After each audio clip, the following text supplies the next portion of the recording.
আপনাদের সাথে এমন কি কখনো হয়েছে অনেক বড় একটা মাটির ব্যাংকে টাকা জমিয়ে যখন ব্যাংকটা ভরে গেছে তখন ব্যাংকটা ভেঙে ফেলার আগে মনে মনে চিন্তা করছেন এটাকে ভেঙে না ফেলে কিভাবে পুনরায় ব্যবহার করা যায়।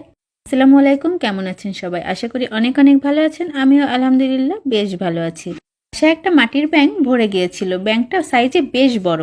ভাবলাম এত সুন্দর বড় ব্যাংকটা ভেঙে না ফেলে কিভাবে পুনরায় ব্যবহার করা যায়।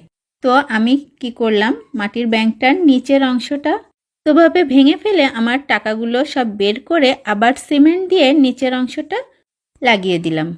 সিমেন্ট লাগানোর পরে একটু খারাপ লাগছে, তাই পেইন্টিং করে পুরাতন ব্যাংকটাকে আরও সুন্দর করার সিদ্ধান্ত নিলাম। এভাবে সেই কাজ প্রথমে আমি সাদা কালারটা বেজ হিসেবে ব্যবহার করেছি।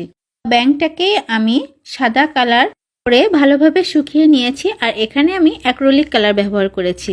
ডিজাইন হিসেবে বেছে নিয়েছি বহু আর্টকে। পেইন্টিংয়ের জগতে বহু আর্ট কিন্তু খুবই জনপ্রিয় এবং চমৎকার একটি আর্ট প্রক্রিয়া।